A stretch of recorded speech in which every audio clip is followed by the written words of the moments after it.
Howdy, my name is Good Guy. I'm not going to make some channel. Welcome to, oh my goodness, it's his face. It's his face. Why is he doing this? Well, I realized that there's this giant purple light pointing at me. So I realized I uploaded a double of a video that was supposed to be explaining where I've been, and then I was going to re-upload the right one, but then I was just like, you know what, I'll do a face cam video that basically covers everything that's going on. So, an update. It's a channel update. It's a channel update to let you guys know what's going on, and then it's also an update to show you guys what's going on in my life, what I've been working on, side hobbies, things like that.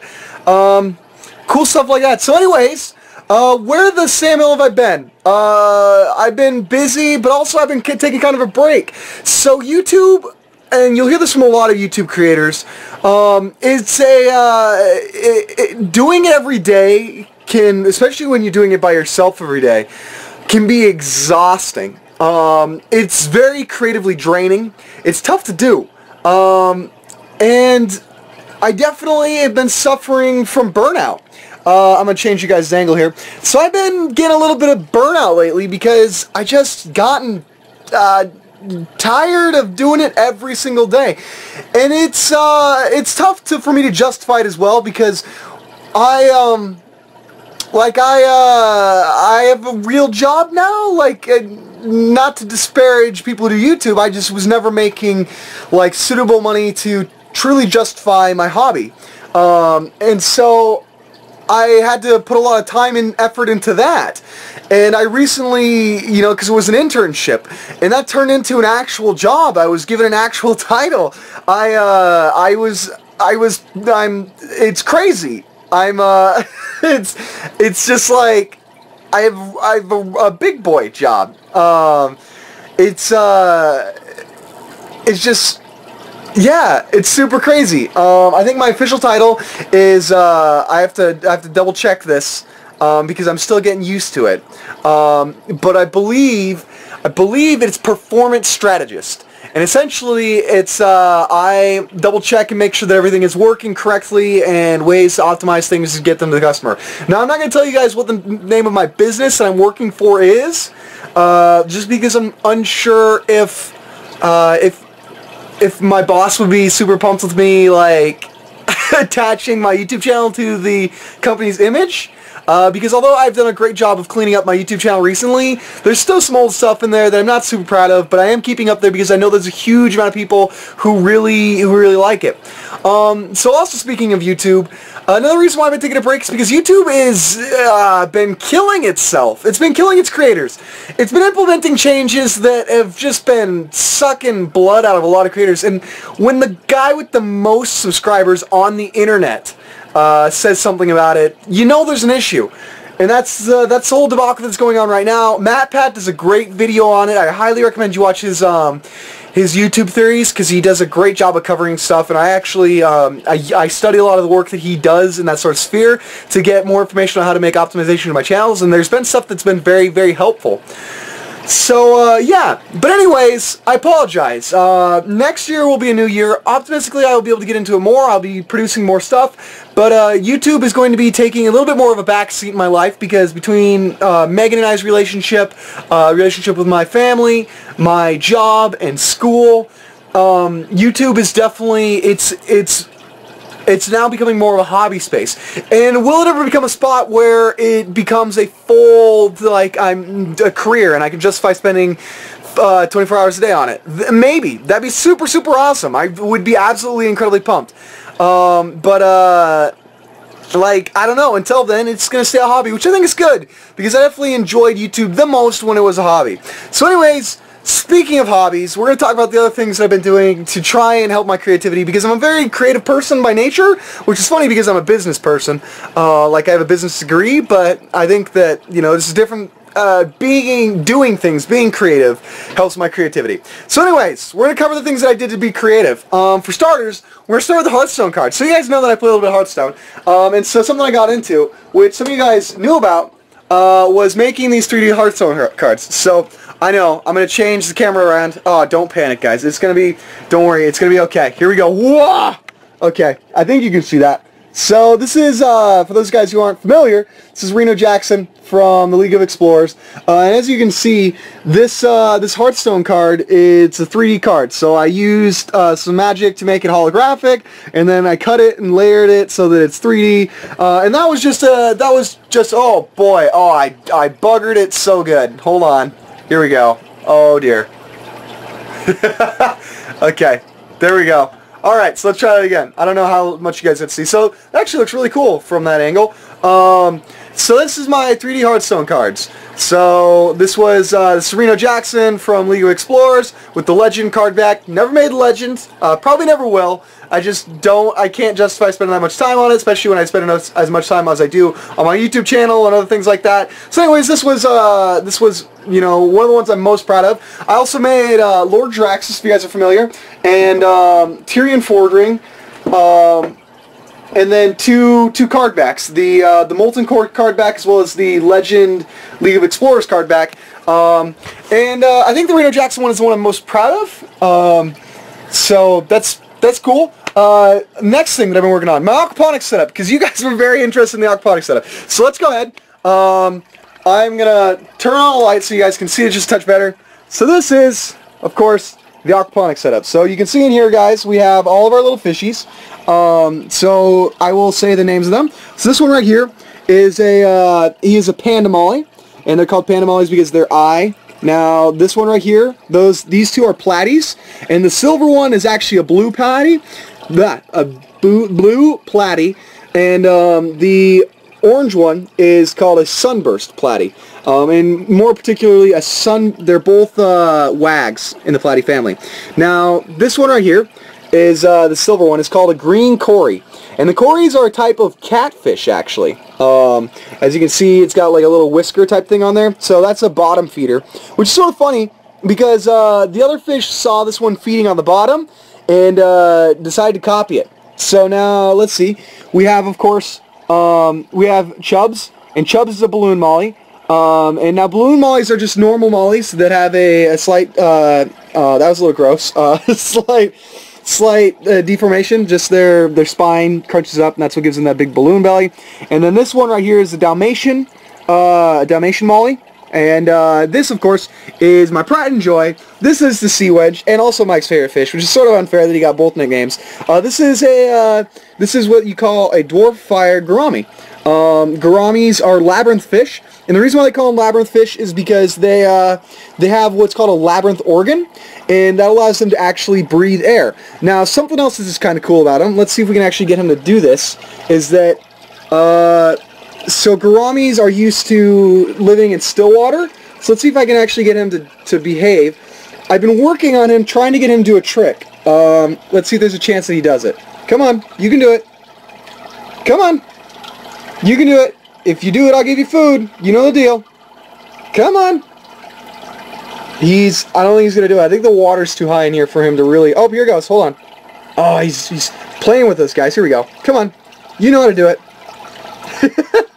He's playing with us. Come on. Come on. You guys are like, Good Guy Mike's gone crazy. He's officially lost it. Come on. You can do it. He's not really hungry right now. It's not dinner time quite yet for them. They're, come on. Oh, no, you're going the wrong way. Maybe I'll try again later.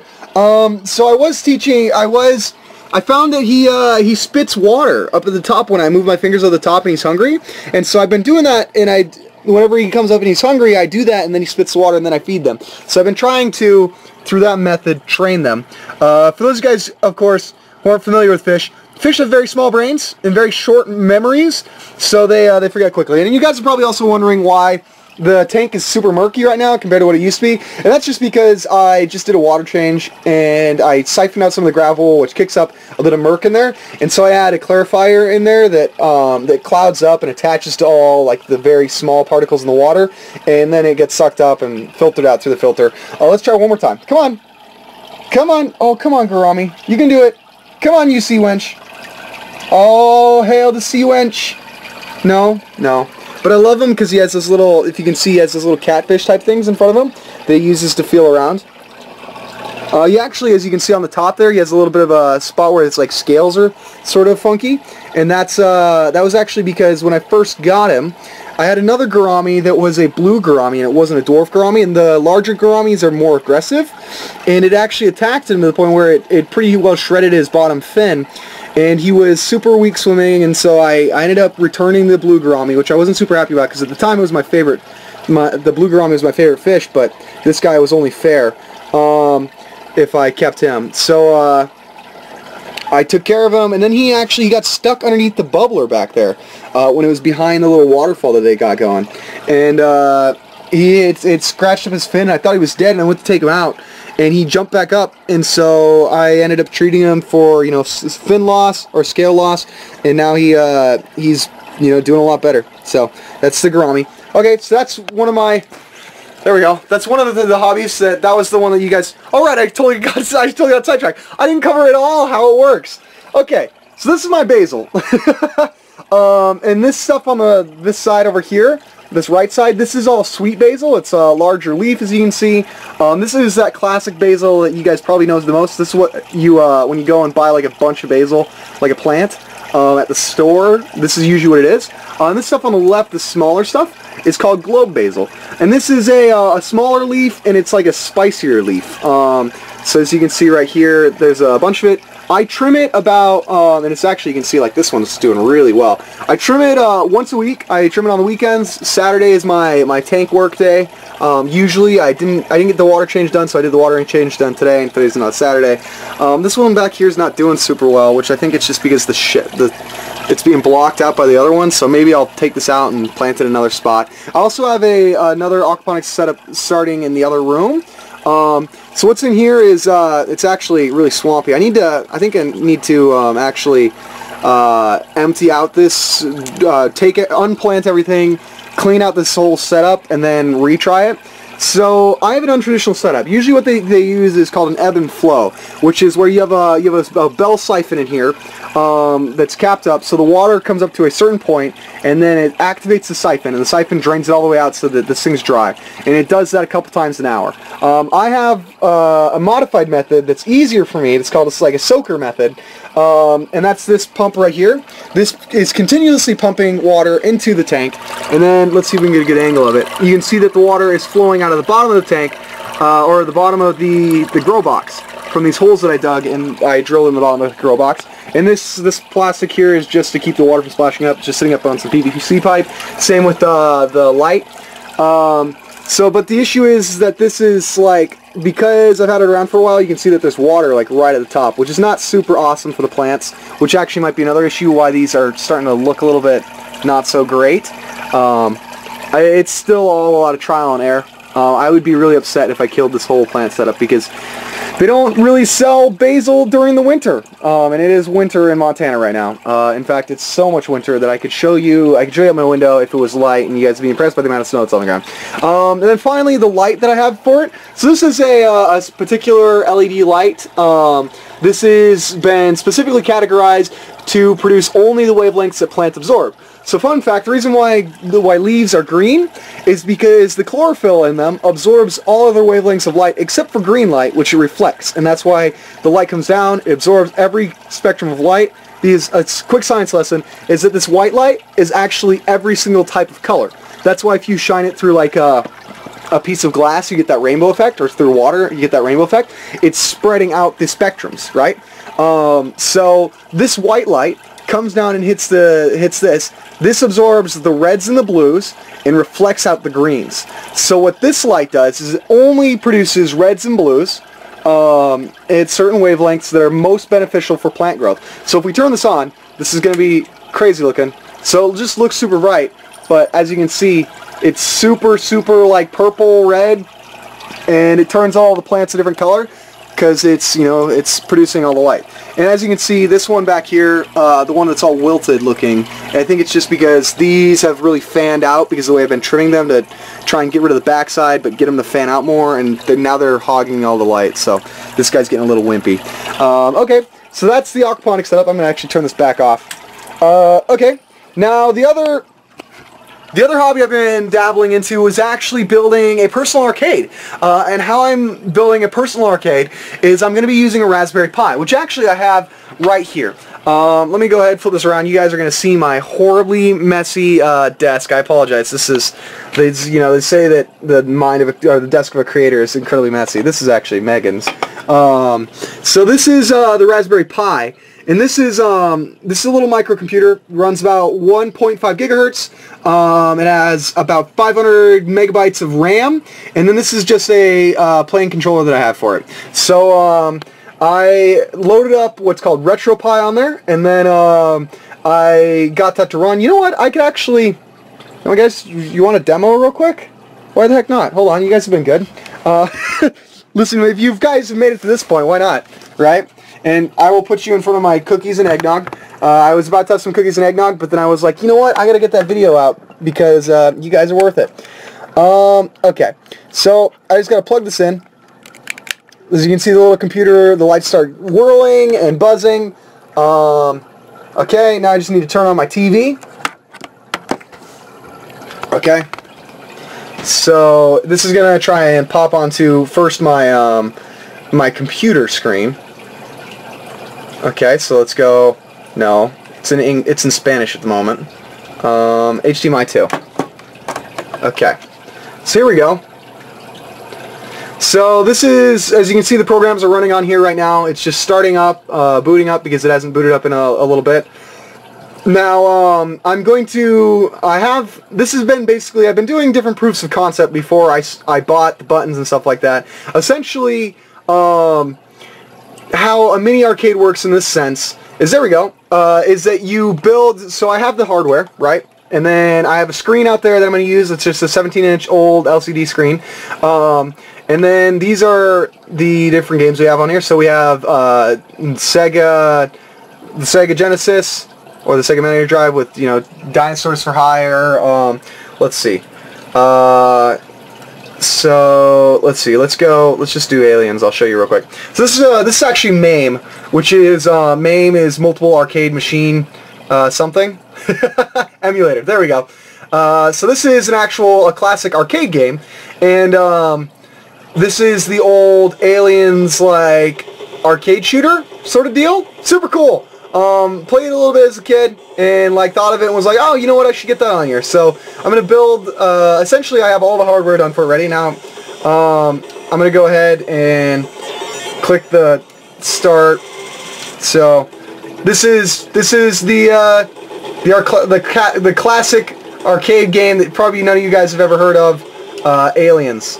As you can see, the AI is just fantastic. Anyways, so let's go ahead. Let's turn that off. That's proof of concept for the hardware of it. Now, the next thing that you guys may or may not have known is that Good Guy Mike is actually fairly good at building things. I built my fig rig for this camera that I used for a couple of videos back in the day. I'm huge into DIY. That's why I built the tank over there and stuff like that. I resealed another tank. So for starters, to get a sort of a feel for what I was doing, I built this. And this is literally a cardboard version of arcade. So I built it out and put on, sort of a basic layout of buttons, what I wanted. I then discovered that, this is way too small, that I need to blow it out to about 19 inches across, so a little bit over a, little over 1.5 feet wide. And so this definitely gave me a feel for what I wanted, because I have the controls here. I'll have spots here so I can plug in either classic SNES remotes or any other sort of classic remote. That way, if I want to play on the classic SNES versus a stick and button, the screen right here and then the marquee. So this would have Good Guy Game on it, and with it be backlit with LCDs. I then have the back would pop open so that I could manage all the different internals and stuff like that. It would have a floor on the bottom of it, of course. So we're just going to build a barcade at the moment. When I own my own house, I would love to build a full-side arcade, but I'm just going to build a barcade. And then this is the side panel that I built. So I used a little bit of scrap wood to put together like a side panel and get sort of a feel of what I wanted. So this line right here is where the screen's going to lean at. And then this is where the board hits. This is where the marquee will go, stuff like that. So just sort of to get a feel for it. And eventually, once I feel ready, I'm gonna actually put it together. I'm gonna get medium density fiberboard and cut it all to piece, and then staple it and all that sort of stuff, glue and nail it all together, and it's gonna be awesome. I'm really excited for it. But essentially, it's a lot easier. It's a lot easier than it sounds. Really, the technology, if you have any experience with coding or like really like if you can install and run a Minecraft server, you can do this Raspberry Pi thing, and then essentially the wood box that you're building is a lot like just building a giant controller around the little Raspberry Pi. So it's way more impressive than it actually than it is hard if you know what you're doing. I of course played it a lot in shops when I was a kid, stuff like that. So, and I mean I have a lot of other projects that I've done. So I'm no